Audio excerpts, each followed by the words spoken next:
It's time to get the story behind the story. Interviews with newsmakers, news breakers, and Vermonters making a difference. WCAX presents 802 News with Mark Johnson. Here's Mark. In the past year, well over 500 bikes have gone missing in Burlington, stolen off porches, from garages and bike racks, their locks clipped or hacked off by thieves who often sell or trade the bikes to get drugs or to simply use and abandon. Last year, frustrated, a citizens group formed, setting up a site on Facebook where people can post pictures of their stolen bikes in hopes they'll be spotted and ultimately returned. So far, more than 250 bikes have been reunited with their owners, including one that was stolen when thieves cut down the tree the bike was locked to. In this episode of 802 News, Hot Wheels, you'll hear from that happy owner who got her bike back, nursing student Liz Beatty, as well as Jay Catalano, a key administrator of the Facebook group, Beat TV Stolen Bike Report and Recovery, who shares some helpful advice and insights on why this troubling trend is accelerating. We begin with Julie Williams, who helped found the Facebook group after her bike was stolen and after she started getting an unusually large number of phone calls at Betty's Bikes, a shop she runs, from distraught stolen bike victims seeking her help. I had one on the back of my vehicle, parked it behind my home. It was locked, but it had a cable lock on it. So that cable was snipped. The bike was taken off the back of the vehicle. It was taken somewhere, and I saw it 2 hours later. I saw the guy riding it. I was in my vehicle. I was driving around town looking for it, and I ended up following him, but he's on a bike, so he turns onto Church Street, and I lose him. But I get a good, visual of who he was, and then I find him at the park later, and I say, "Hey, you were on my bike earlier. I would really like that back." And he said, "Okay, I'll give it back to you." And I see it's not with him, but he says, "I'll bring it."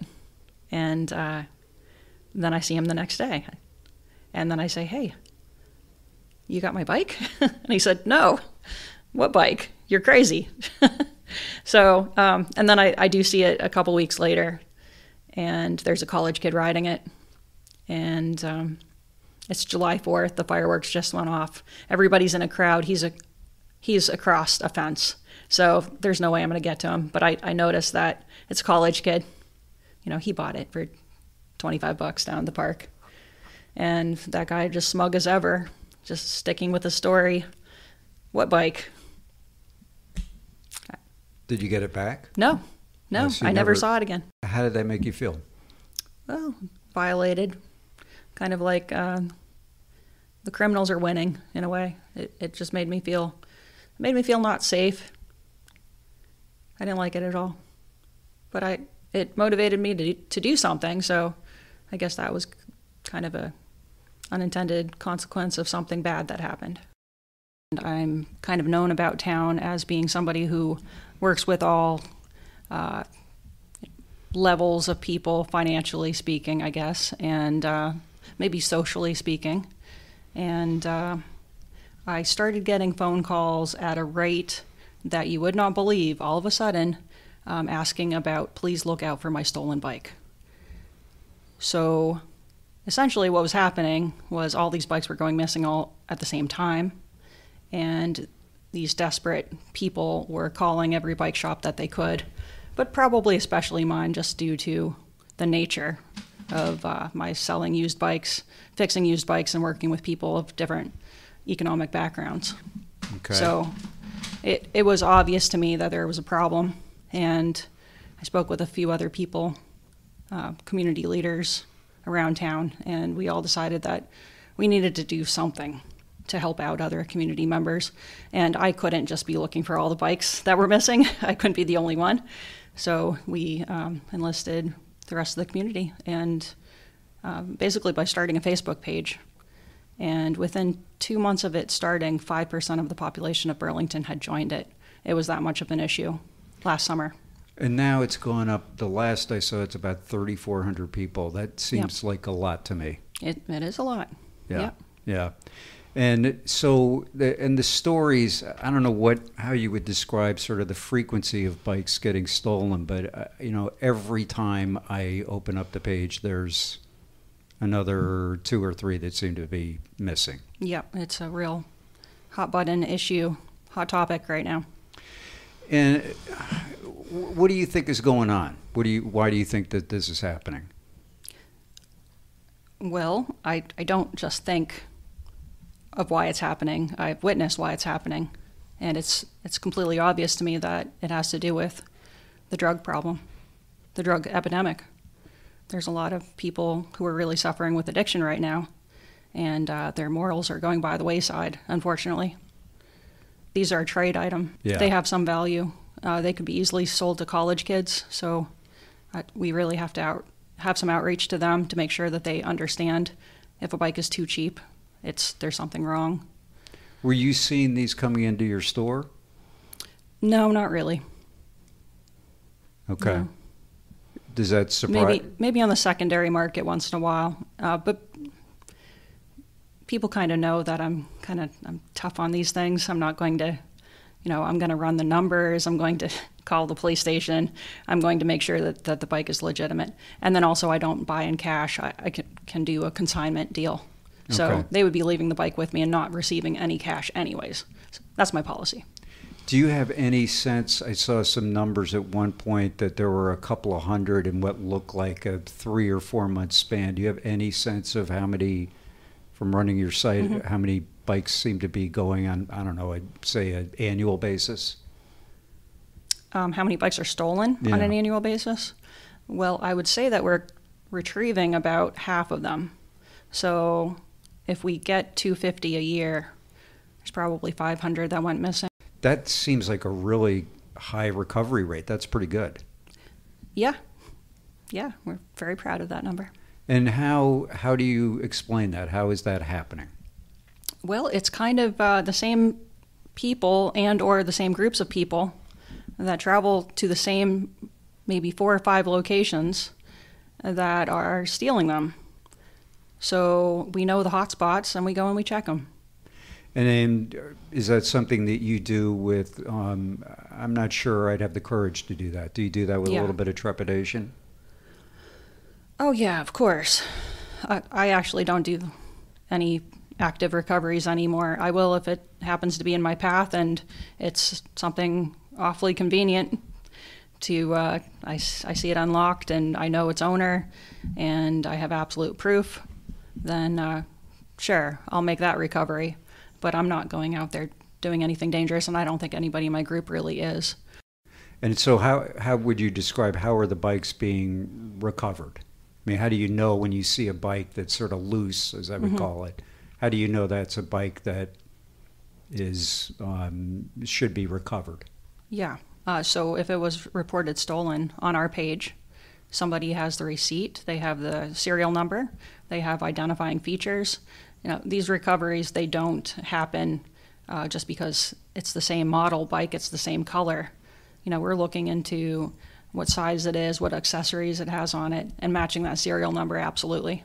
And if they don't have a serial number, we go and we call the bike shop that it was bought at. We retrieve that number. Right. So unless it's reported stolen and we have absolute proof that it belongs to this person that we would be retrieving it for, we don't bother with it. My first reaction when I was reading some of these stories, and they're just so heartbreaking, was, so why aren't people doing a better job locking up their bike? But that's not really the problem, right? No, it's not. How are people having their bikes stolen when they're locked? It's mostly with bolt cutters. So that would be a tool that can cut through cabled steel. So these wire steel locks that might be plastic coated, they usually come in a coil. Those are going incredibly quickly. U-locks are a lot safer. But not foolproof. Oh, if somebody really wants something, and if you don't have it close enough where you could hear an angle grinder taking it off of your fence, perhaps, then sure. You can get through anything with the tool if left long enough. Mm-hmm. Because some of the stories that I've read on your site, there are people that are going to what I would say are kind of extreme lengths to get the bikes. There was one I saw where somebody had, cut down a tree that the bike had been locked to. Yeah. Can you talk a little bit about that, the extreme measures that people are taking to take the bikes? I think those are more rare than what you would think. Those are the stories that kind of catch your eye, but it's mostly the cable locks, in my opinion. And like I said, a lot of these people are severely addicted to drugs. Their judgment isn't really all there, and they are doing some things that seem a little bit out there. So, yeah, if they want your bike bad enough, they might do that. What is a stolen bike? What can you get for that? Probably about $25 down at the park. Wow. Okay. So not very much. No. You'll get some drugs. Yeah. What should people be doing in order to safeguard their items? Well, the first thing that I would say is if you have indoor storage, do try to use it. If you have a garage, use it. If you have something metal outside that you can lock it to, that's going to be good too. And then as far as locks, you really need a U-lock or a thick chain lock. Combination locks are better than key locks, although I haven't seen a lot of lock-picking thieves out there, so that's not a severe issue. Don't get rid of your key lock if you have one. A U-lock is best. A combination U-lock is what I sell, and a combination chain lock. And then in addition to that, you want to look at your seat post and you want to look at your wheels. If those are quick release in any fashion, it's going to be good to either get the anti-theft devices for those, or think about getting, it's called a wheel leash, or you could use a coil lock, the kind that I was telling you get cut so easily. They don't usually cut them just to get a wheel. So that would safeguard your wheel and your seat post. Mm-hmm. Yeah. Is there a typical story of how somebody gets their bike stolen? What's the most common ways that you're seeing this happening? I mean, you mentioned the cable locks, but what's a typical scenario of somebody getting their bike stolen? It's usually if they leave it in a vulnerable place overnight. Like the person that I met this morning to give him his bike back, he had left it in front of 3 Needs and then kind of went home that night and then forgot it the next day. So it spent 2 overnights in front of a local bar, and then it was gone. Mm-hmm. And we were lucky that we got it back. How did you get it back? Tell me that story. Oh, I walked past, it's a very popular house for drug activity.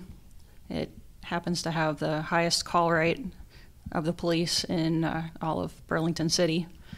So I happened to be walking by there. Actually, I was not the one who spotted it, so I had heard that it was spotted there, and then because I lived a block away, I decided I would go take a walk past there on my way to coffee and see if it was still there, and see if anybody was watching it, see if it was locked, get, a status on it. And there it was, unlocked, unattended, and I said, well, I worked on that bike, I know that bike, everything matches, it's absolutely the bike. So I just pushed it down the street, went to coffee. Okay. I mean, that sounds pretty bold to me. It is. It's a little bold, but if I know it's absolutely stolen, and we have had police do these recoveries with us at that house even, and we know what we're allowed to do legally and what they've told us is allowable, and we're absolutely following that to the T. And what are they telling you on that? They're saying if you absolutely know that it's stolen, you can give it back to its owner. How are the police doing on this? Unfortunately, they're so busy that it's very difficult to get them to come help us. They've basically given us the instructions that they could, and we're kind of a little bit on our own most of the time. If it's some sort of situation where there is actual danger, then we're going to wait and let them help us. Mm-hmm. Or we're going to, to give them information, we're actually helping them. Mm-hmm. So I wish that they were a little bit better staffed so they could give a little bit more attention to this, but at this point, we're happy to be helpful. I'm speaking with Julie Williams of the Facebook group page BTV Stolen Bike Report and Recovery. What's the worst story you've heard? Oh, well, that would probably breach over into cars getting stolen.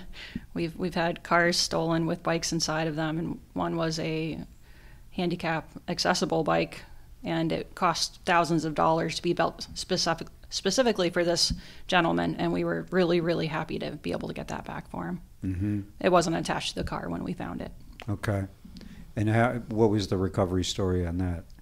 It was actually left behind the home of one of our members. And he just woke up and saw it back there, and unattended, unlocked. And we just called up the owner, gave it back to him. It's interesting when you look at the site and people are posting pictures and saying, well, here's a bike that just doesn't look like it's been abandoned, mm-hmm. It's been here for a couple of days, or something similar to that. Mm-hmm. Were you expecting that was what the site would be able to pull off? Yeah, we just wanted it to be a place where people could match stolen and found bikes with their correct owners. Okay. So the idea of people posting sort of what I would call kind of loose bikes, that mm-hmm. was all part of the plan. It's all to because basically you're kind of crowdsourcing this looking for your bike sort of a thing. Mm-hmm. You could tell the police, and then their overworked officers can try to look, but maybe that's not their priority, unfortunately. And we have a bunch of volunteers who are happy to just, retired people or maybe moms without day jobs, and myself, and we just walk around town, and we happen to notice everything when it comes to bicycles because we love them so much. Yeah, you must be so attuned to them more than most people. Yeah. How are the other, you mentioned that you own a store that repairs and takes care of bikes. How are the other used bike places doing? There are a number of places that are also selling used bikes. Are you all kind of part of a group that's keeping an eye out? I think that we're all doing the best we can. It's the only other place that sells used bikes that they refurbished there would be Old Spoke's home. Okay. And how are they doing in combating this problem? Yeah, we're all helping each other. Anytime we see an Old Spoke sticker on a bike, we go over to them and they help us find the owner. Mm-hmm. You mentioned that your sense is, and I'm certainly not going to dispute it, that these are being traded for drugs. So if somebody brings one of these bikes to somebody and gets drugs in return, what's your suspicion or your guess or your knowledge or feeling about? So then what happens to the bikes? Well, I think they stay in the community for the most part because we do find them months and months later. So I think they just kind of look at it as a saleable item that somebody else will buy from them for a higher amount. And they kind of are taking advantage of these people that actually steal them, I feel like, because $25 or $50 for a bicycle that's probably worth $300. That's, it's kind of it's a rip-off all around.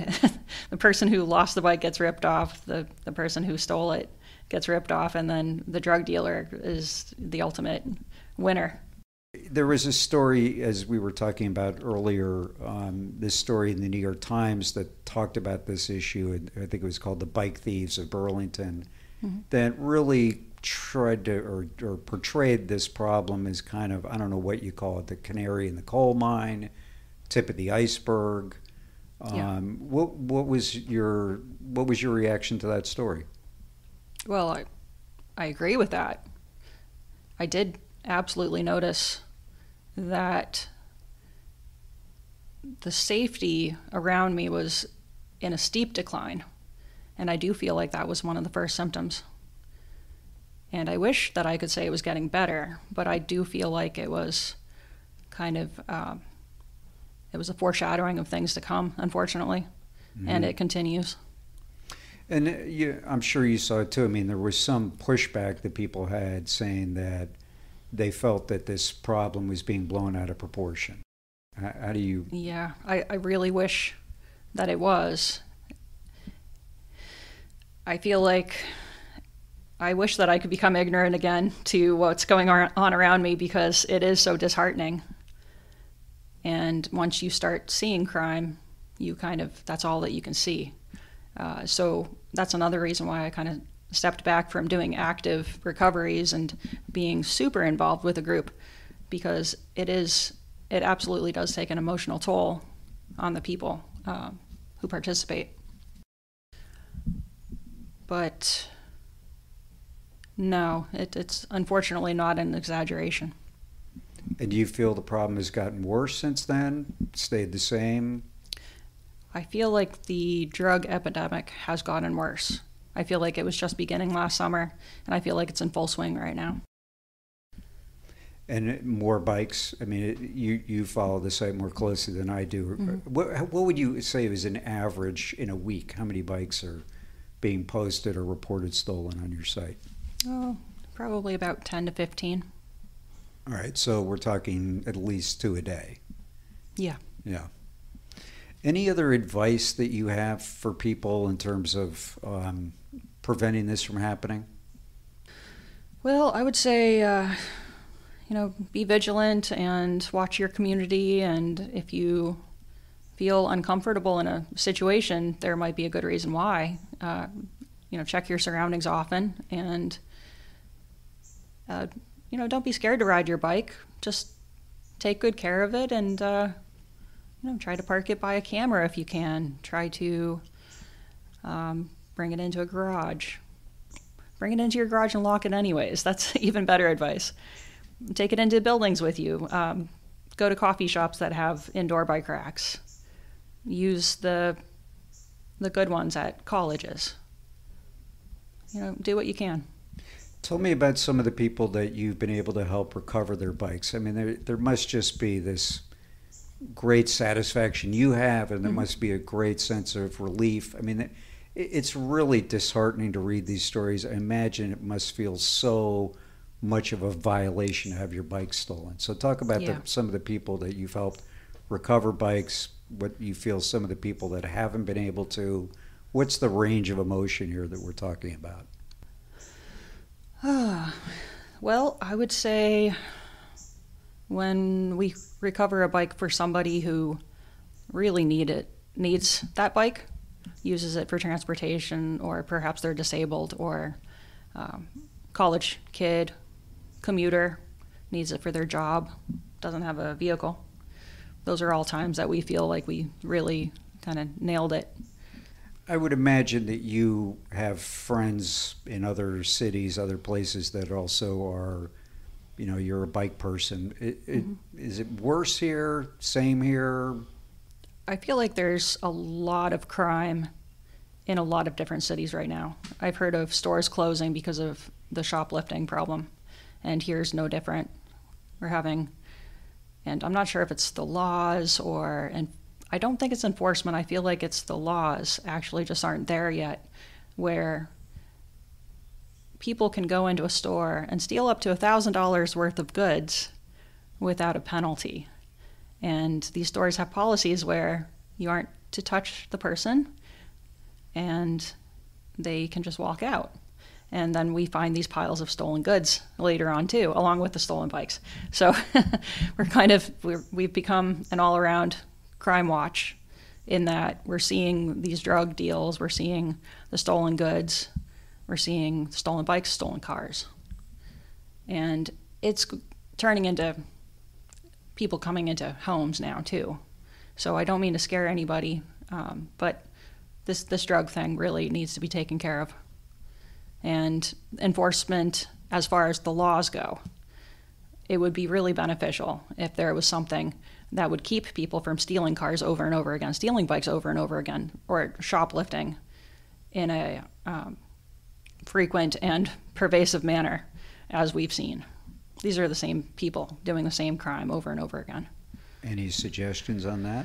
Oh, we need to talk to legislation. I think it's all about being conscientious of current times and how laws need to be adjusted over time. Do you see this site being something that's around forever? Is this something that you're going to try to phase out? What's the future of the Facebook site that you're involved with?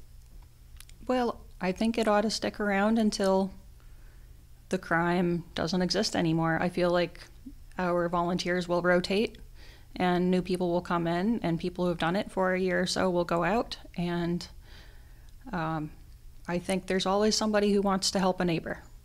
So I don't feel like it needs to go away anytime soon. You mentioned earlier... Although I do hope crime goes away. Right. You mentioned earlier that you have to use some caution in trying to recover one of these bikes. Mm-hmm. Has anybody in your group been injured, assaulted, hurt in any way in recovering a bike? Not in a bike recovery. Ironically, members do go to, you wouldn't think that it's a dangerous place, but in front of a grocery store, one of our members was punched in the nose, just completely sucker punched, because a drug-addicted person thought that he was filming him. Now, he wasn't filming him. He was trying to read a text message. He was squinting and holding his phone in the air because he couldn't read the text message very well. So that's an example of being in the wrong place at the wrong time. Another one of our members was pepper sprayed, and she was trying to break up a fight in the park, in City Hall Park at the time. So neither one of those were related to a bike recovery at all, but it's kind of, we do tend to go to more dangerous places perhaps, or hang around a little bit longer than your average person would be, and then it turns into a wrong place, wrong time sort of a situation. Are there people that think that what you're doing is wrong? Oh, there has been some critique that it seems like we might be profiling, and we're saying that person can't afford that bike. So we say, we're sorry. We don't wish to do that. We don't make all the postings. The postings come from the public, and we do screen out anything that is overtly profiling. And we make sure that we don't include addresses or people in any of those photos. It's only the bike. And if somebody's suspicious, a lot of times, if somebody feels that like something is suspicious, usually it is. We've had a very high success rate on those suspicious photos. So we don't usually take them down. But we don't like the statements that say that person can't afford that bike or something like that. We really don't ascribe to that. We know that people of any dress or age or ability level can own any bike, and that's not something that we want to be known for at all. So you proactively take that stuff down? Yeah, we do. How long have you lived in Burlington? 15 years. Did you ever think you'd be helping to run a website like this? No. I mean, I always kind of get involved in community things and running the nonprofit, and I like to be involved. So we'll say there's something in me that does things like this. But no, I didn't know it would be the Stolen Bike Patrol. I really didn't. Up next, we hear from Jay Catalano. He got involved with the group shortly after it started. He's lived in Burlington for 4 decades, worked at City Market for 11 years, and says the bike theft problem has intensified recently. I was surprised at how big it is. Why it's such a problem is probably a multifold answer, but there is an element of criminal activity in town which involves theft, where anything is game. You have to stay vigilant and ahead if you don't want any of your possessions to be missing. It seems, and you I were talking about this before we started, that it's gotten worse more recently than in the past. Fair to say? That's fair to say. And like I said previously, the group formed last year in 2022, but I would say we in the community noticed things starting to happen like back during shutdown, like in early 2020. Any thoughts on why around that time? That's a good question, but I think it coincides with a number of things. Perhaps the decrease in social services and this kind of thing. Lack of consequences. Who knows? But it's accelerated.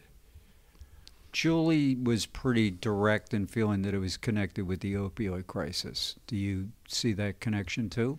I do, and that's probably part of. There are probably several things, but the opioid crisis makes one desperate, I suppose, and if something of value is obtainable, it can be traded off or sold on the cheap, and the cycle continues. Let me put it from this angle. Burlington's a college town, and of course, a good portion of the population of Burlington is students. Many of the students live in town, in apartment buildings and this kind of thing, and bike storage wasn't an issue a couple years ago. And certainly if you're not familiar with Burlington and you're coming to town to be a student or whatever, and you lock your bike up on the front porch, you think, fine, life goes on, but there's elements out there that make note of what is on their porch. And there's only, you've done what you can, you've locked your bike up, but there's a chance it's going to be stolen. What should I be doing? Ideally, I would recommend bringing the bike inside. If that is not an option, then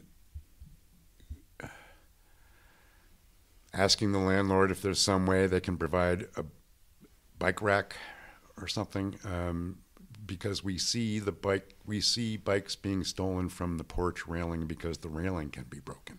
The lock may not be chopped or cut, but the railing can be broken. So some alternative to parking it on the front porch, like bringing it inside or putting it in the garage or something, is a better alternative than leaving it in view. I even saw one example fairly recently that somebody had cut down a pretty, not a big trunk, but a tree in order to get a bike unhooked from it. Yeah, that's the level of desperation or intent that we're witnessing. Let's talk about some of the resources that are out there that help people in this recovery effort, or to at least get the word out that their bike is been separated from them. Oh, sure. Well, first of all, yes, we have our Facebook page. If you're on Facebook, the name of our page is BTV Stolen Bike and Recovery Report. That's a mouthful, but if you start typing BTV Stolen Bike, I'm sure Facebook will finish that for you, and you can join the group immediately. It's a public group. That's one resource that we offer the community. We highly recommend to everyone we come in contact with that they register their bike at bikeindex.org. Bikeindex.org is a national database where you can register your bike for free. You create a little account, register your bike, you upload the serial number of your bike and maybe a photo or two of the bike. If your bike is stolen, you can go to bikeindex.org and flag your bike as stolen. And I can tell you that myself and my fellow teammates monitor Bike Index daily and religiously. Not everybody has Facebook. Some people will report their bikes stolen on Bike Index. So we've got those bases covered. Some people aren't familiar with either of those. and we might see a report of stolen bikes on, say, our front porch forum. The more resources you are aware of, then the chances improve of getting your bike back. Other things we recommend are taking photos of your bike. A nice profile shot of the bike on its own. You have someone take a photo of you standing beside your bike, et cetera, et cetera. This all solidifies that this is your bike. Registering it, taking photos of it, keeping records of your sales receipt, this kind of thing. I'm asking you this question not because I want you to be critical, but I want you to be objective. How good a job are the local police doing on this issue? The police will respond and help with recoveries if our I's are dotted and our T's are crossed. By that I mean if we're provided, if the victim of theft can give us the serial number of their bike, and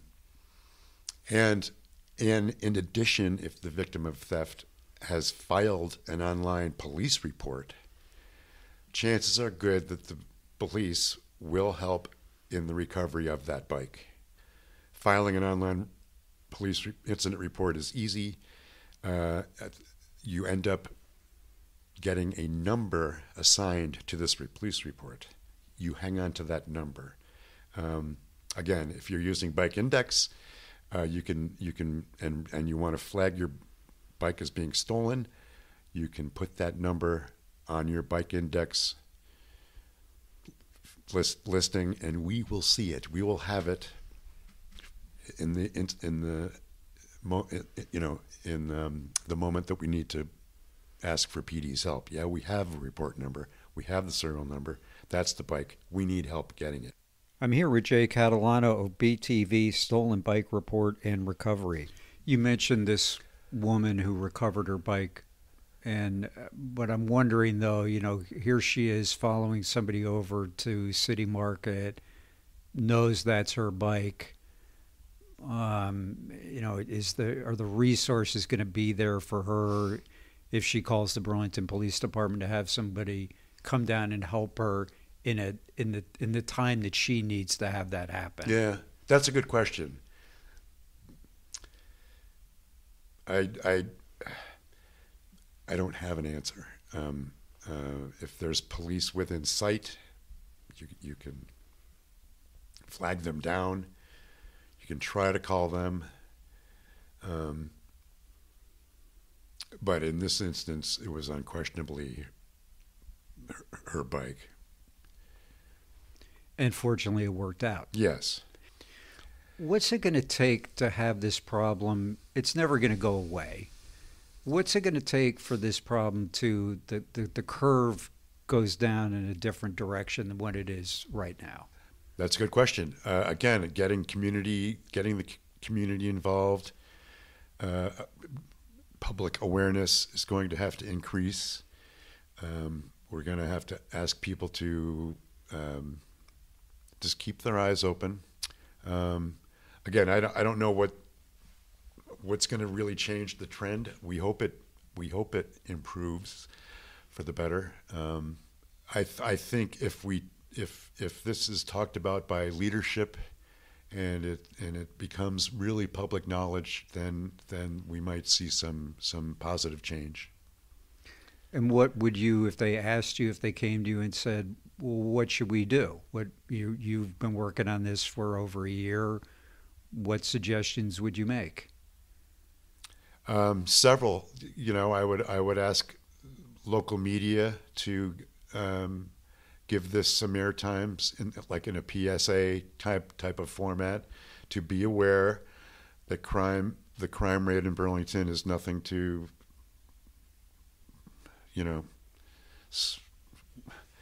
it's got to be considered. So precautions must be taken.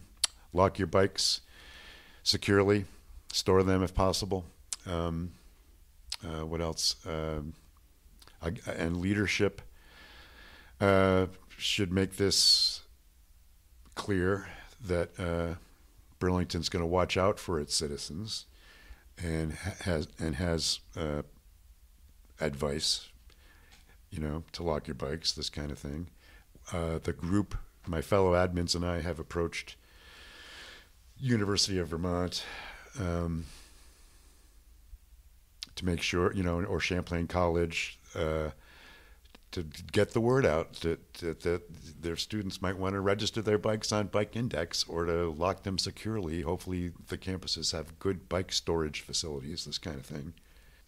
In the course of doing this story, talking to people, I have a dog. I've been out walking my dog, and I ran into a couple of neighbors last night who said, "Oh, well, you must know about that bike behind that house at the end of your street." And I said, "No idea." And I went and I looked, and it had 2 flat tires, an almost destroyed seat, a chain that was, I don't know what color you would describe it as, orange, yeah, right? Yeah. I mean, it was clearly not a bike that's been in circulation. The neighbors said it had been sitting there for months. I felt perfectly comfortable bringing that bike home.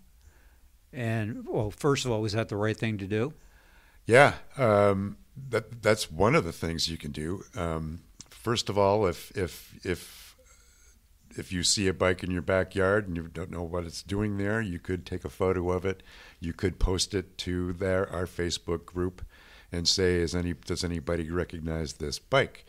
Sometimes that gets, a response. Now the word's out. The photo's worth 1,000 words on its own. Someone may or may not recognize the bike. In the meantime, there may be some due diligence you can do on the bike. Look and see if there's a bike shop sticker on it, or look at the serial number of the bike, and you can run the serial number on bikeindex.org, and you'll get results, or maybe not results, depending if the bike is registered or not. I'm doing this primarily because I've been here a while and have a tremendous amount of pride in Burlington and where it's been, and the things that have happened. My life here has been remarkable, and I'm trying to give back to the community that I love, and I'm asking everybody to keep your eyes open, get to know your neighbors, look out for your neighbors, help them out, become knowledgeable of the resources that the city and interest groups are providing for you nowadays, and we'll get through this. You really think we're gonna get through this?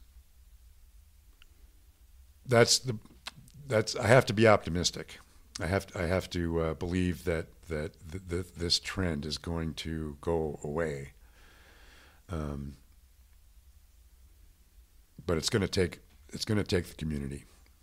To date, we're over since July of 22, we've recovered over 250 bikes with guesstimated MSRP value of over $300,000. That's quite astonishing on its own. There's a lot of bikes we won't see, but there's a lot of bikes that we have recovered.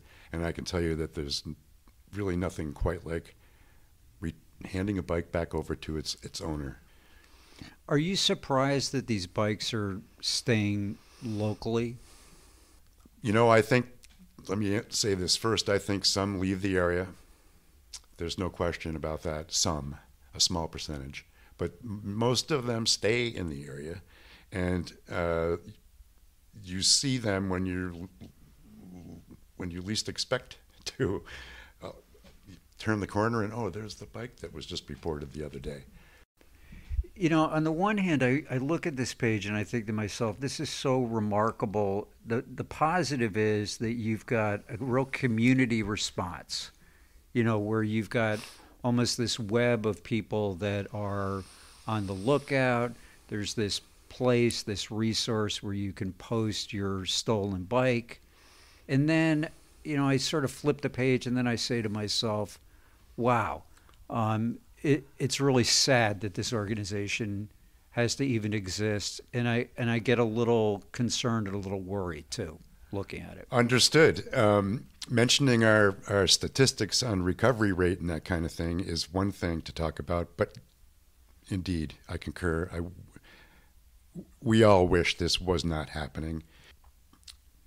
And you mentioned the community. Our page has really grown in popularity, and other than the administrators like myself and Julie, who are the eyes on the ground and the people with the extra locks and this kind of thing, the community is starting to become more and more aware of this. And you'll see, just today on our page, members of the community are recovering bikes that have been reported stolen. And that's really gratifying to see. But tell me about your feelings about the need and existence of this page. Do you have those same kind of mixed feelings that I have? That on the one hand, you're impressed and grateful that there's this resource out there, but wow, it's a bad indicator to me of what's going on out there. Understood. I know what you're saying, Mark. I think, let me say this, with all this activity going on, I think the page serves a purpose as being a central location for this type of reporting. You're not the only one that monitors the page. The city monitors the page and this kind of thing, and of course the community members. So it's serving a good purpose. Do we wish this wasn't an issue? Yes, of course. But here we are. Maybe Burlington's image elsewhere is of the pedestrian mall and a nice city along the shores of the Lake Champlain, college town, boutique-y, progressive politics, all of that. But here we are. You say I've been here 35, 40 years, and I've seen 2 or 3 generations now of this kind of behavior that's just sort of evolved to where we're at now. I've noticed addictions and this kind of thing, but it just seems so out in the open now. You can go on any block downtown and in any of the alleyways or nooks and crannies, and you'll see evidence of drug use, or you'll see merchandise that's hidden till it can be. It's pretty obvious if you're out there and noticing. And keep your eyes open. Nursing student Liz Beatty said the group played a key role in helping her get her bike back. Back at the beginning of June, I woke up early because I had an exam for school. I had to drive out to Norwich, and I had been up early in the morning studying, and I went to take my dog out before driving out that way, and saw that the tree was down out front of my apartment and was a little disoriented, early in the morning. Why was the tree down? Thinking a storm had blown it over. And a couple seconds later, I realized that someone had chopped it or cut it down in the middle of the night to steal my bike that was U-locked to it. And I was a little shell-shocked. I had all but 5 minutes to process it, do something about it before I had to hit the road, because it was a final exam, and if I didn't show up, I wasn't going to pass the class. So I took some pictures, sent some text messages, and just happened to post it to the BTV Stolen Bikes Facebook page, where I was contacted relatively quickly by the administrators, and they supported me in every step of the way. I was messaging with them from my friend's car in the commute out to Norwich as they helped me file police reports and submit things to Bike Index and get all of the details. They helped me contact the original store that sold the bike to get the serial number for it. It was just incredible, but really, really overwhelming moment for me to do all of that and get out to campus, pass a test, come home, and realize that I don't have my bike anymore, which is what I used to get up to the hospital, to get around town. It's kind of a big part of who I am in the community. So I should mention you're a nurse, which is why when you say you went up to the hospital, I don't want people to think you've got some terrible condition. Yeah, no, I'm a nursing student through Norwich University's accelerated bachelor's program, and I use my bike to get up there for clinical because we don't get parking very easily up there. So my bike is my quickest avenue to getting to my clinical rotations. How did you feel when your bike was gone? Well, actually, this is the second time I've had a bike stolen here in Burlington, and so I was just kind of shell-shocked. I was heartbroken. I couldn't believe that it had happened again. The last time my bike was stolen, it was in a garage, locked up, and whoever stole it 2 years ago stole all the bikes in the neighborhood that evening. So that was a little bit more planned out. But I don't know. I was heartbroken because it's very invasive to have someone cut down a tree outside your home. I actually cried because of the tree more so than the bike. I just was shocked. And I don't know. I was also just heartbroken because I couldn't believe that there were folks in my neighborhood who felt that they need to cut down a tree to steal a bike. You know, that in and of itself was part of the shock and heartbreak for me. How did you get your bike back, and how long did it take? So 11 days later, and it was actually the Monday of all the flooding, and I had been down at the Inner Vale helping some friends out with harvesting on the farms down there. Just gotten home, and I got a message from ASA saying that my bike had been spotted downtown near City Hall Park going down St. Paul Street. And I got a description of the person riding it and that they were with someone else who was on an e-bike.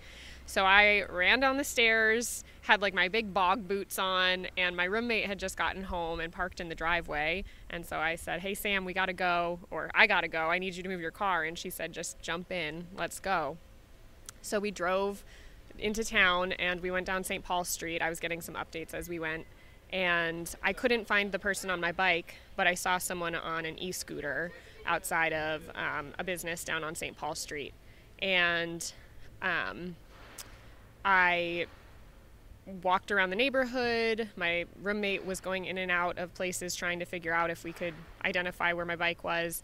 And I had been walking around for maybe 25 minutes in the pouring rain and was about to give up. And then it was recommended to me through the admins of the Facebook group that I wait down on St. Paul Street outside of an apartment complex down there. And so I did, and I waited and waited. I never would have stuck around that long if I hadn't gotten that recommendation. And eventually, a gentleman walked out of this apartment complex pushing my bike. And I was like totally shocked, and I ended up following him and this other person he was with down back up St. Paul Street in my roommate's car. They hung out in a parking garage there for a while. We called the police for help, but they weren't willing to discharge someone at that time to assist us. So I didn't feel safe going into the parking garage. It was an abandoned parking garage, I'm pretty sure, associated with Champlain College. And I think at that point they probably knew they were being watched or followed because this person took my bike out of an alternate entrance and started heading up towards town. I just happened to catch a glimpse of him. So we kept following him, and eventually my roommate was having trouble keeping up in the car, so I jumped out. And we were right here on the far side of City Hall Park, kind of near the Flynn, and I just started following him on foot, down past the Flynn, up Church Street. He went down a back alleyway near Red Square. Again, not trying to follow someone down an alleyway that I don't know in a situation like that. And luckily, when I was running up College Street, my friend Maddie, who's the owner of Archives, saw me running and asked me what was going on. And I told him, I see someone on my bike, I'm trying to get it. So he jumps in his car. I'm on the phone with my roommate who's trying to circle around in her car. And I'm kind of zigzagging around following this guy, and he pulls into the City Market parking lot. And my friend Maddie pulls in his car and kind of sandwiches him as this guy is trying to put my bike into the bike racks. And my roommate pulls up, and I just yell across the parking lot, "Hey man, that's my bike." It's all I could think of to say. It was just the truth. And he kind of looked up at me. A lot of folks who were just outside of the store that day turned to, kind of assist or to assess what was going on. And I just walked up to him and I said, "Hey, this was my bike. It was stolen out of my front yard 2 weeks ago, and I'm going to take it home with me." And he insisted that he bought it from someone for $100 here in the community and gave us some details. I don't know. It's very possible that he did. I'm not here to judge, and I told him I don't want to get you in trouble per se, but I do want bikes to stop getting stolen, and I want my bike back, and I'm going to leave here today with my bike. And he put up a bit of an argument with me, and so I quite frankly pretended to call the cops because I knew they weren't going to discharge anyone at that time. So I called Asa from the Facebook group and just reported to her what was going on as if I was talking to a police officer. And eventually he walked away about 20 feet, and I was waiting briefly to get a ride home with someone because it was just dumping rain, and then I was just feeling uncomfortable because he was still kind of hovering and he was on the phone. So I jumped on my bike and I took it home, and celebrated with my roommate by changing into dry clothes and recovering on the couch. How'd you feel when you got your bike back? I felt so relieved. I do not have the money to get a new bike right now. Everything I've got is going into nursing school, and had to quit my job and all of that in order to start school. So I think for me, a lot of it was this fear that I wasn't going to be able to replace it. And so I think for me, it was just a huge amount of relief to have this important piece of my life back, and this important method for transportation. I think I was also like frenetic. Like my energy was really high. It felt really nerve-wracking. I felt like I had an incredible community there to support me, but I definitely didn't know how to go about getting it back in a way that felt safe. And so I had a little bit of an adrenaline high for a while.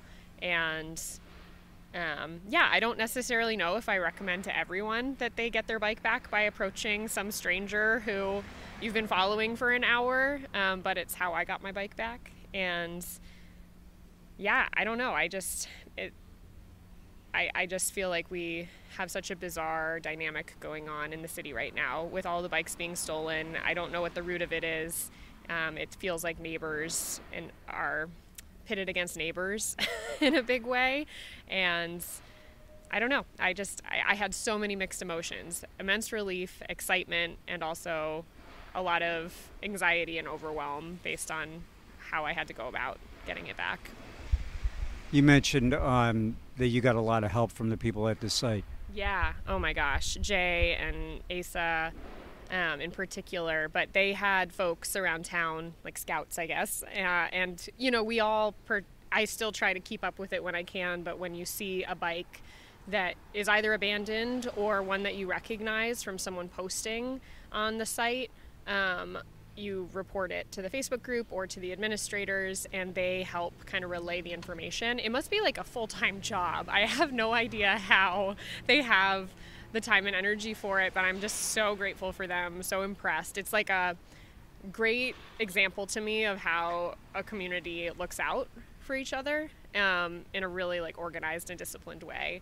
And I'm in awe. I wish that we had more systems like that in place in communities for a variety of reasons, and very grateful that the administrators of that group have taken upon themselves to take care of this community when, so many bikes have gone missing.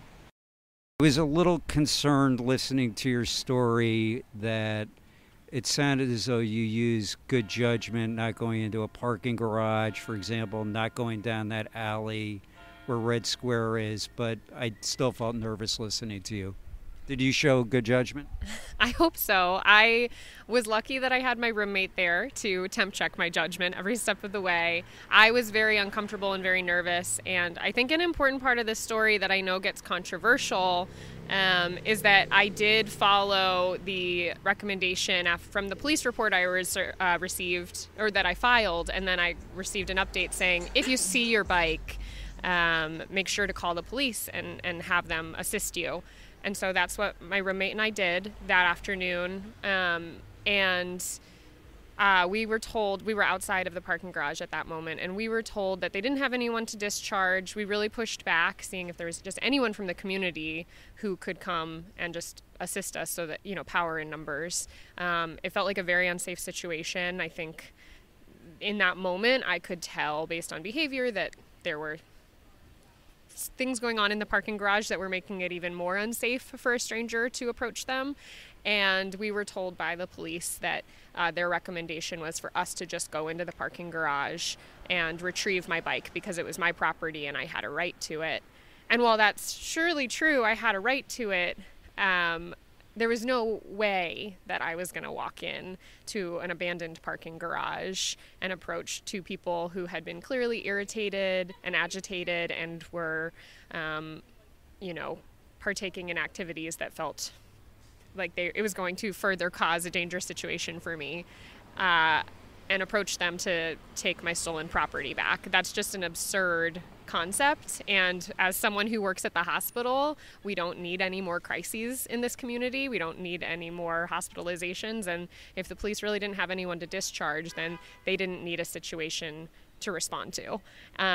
So that was really wild to me. And I hope that people have the common sense not to follow advice like that and really think about the balance between safety in these scenarios. I strategically waited until this person was outside of City Market and there were a lot of people there. And I also at that point had not only my roommate, but my friend Maddie, who just happened to be a very tall gentleman who helped me feel safer in that situation, to be totally honest, by my side. And luckily other folks from the community also stepped up and had my back. So there were probably 6 or 7 of us outside of City Market. And I don't think we were causing an unsafe situation for the person who stole my bike, but they were absolutely, just by being present with me, creating a safer situation for me to retrieve it. And that's really important part of all of this, is to make sure that we stay safe and don't put ourselves in unsafe situations just to get a material object back. It's a balancing act, for sure. You mentioned neighbor against neighbor. What do you think is going on? I mean, this is a whole other conversation perhaps, but I don't think people can argue that Burlington's becoming an increasingly hard place to live financially. I certainly feel it. I'm unfortunately not going to be able to stay in Vermont much longer because of the cost of living here. And so I could in my head, make this a story about an individual who is like out to get me and my bike. Or I think, which is, it's terrible to feel targeted when someone, messes with your property and steals your things. But I think because it is so systemic, it's happening in such a wide way. There's also a piece of me that just has to wonder what's going on in our community that's causing such a need for so much theft, and what conditions have been put in place that have caused so much harm to be done.